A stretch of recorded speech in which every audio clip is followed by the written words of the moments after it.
त्रिवेणी संगमोद्भूत त्रिशक्तीनां समाहृतिः प्रजापतिः कृता शेष यागमालाभिवन्दिता बृहस्पति करात्तंस्त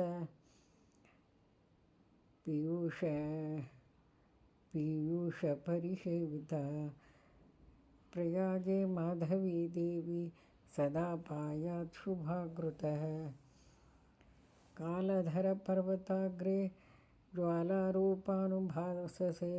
ज्वालामुखीति विख्याता ज्योतिर्मूर्ति निदर्शना राधेशामीति नादेन वर्धमानात्विषां ततिः ज्वालायां वैष्णवी देवी सदा रक्षतु शाङ्करी गदाधर सहोदरी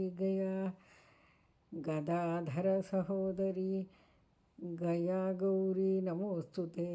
पितॄणां च सकर्तॄणां देवी सद्गतिदायिनी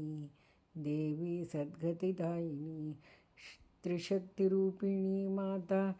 सच्चिदानन्दरूपिणी मह्यां भवतु सुप्रीता गया माङ्गल्यगौरिका काशीं तु पुनरागत्य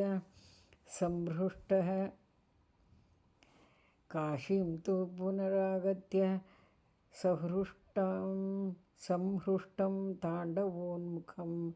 विश्वेशं देवमालोक्य प्रीतिविस्तारिते क्षणा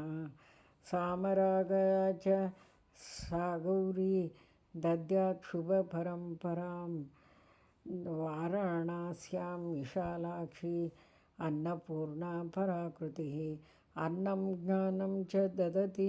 सर्वान् रक्षति नित्यतः त्वत्प्रसादान्महादेवी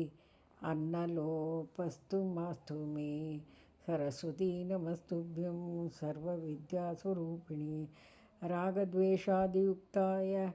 मनःशान्तिप्रयच्छसि काश्मीरदेशं वद्रम्य विशदा भवदाकृतिः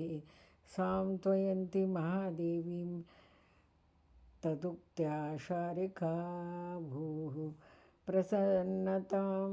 समां बुद्धिविशदां पाण्डिती शुभां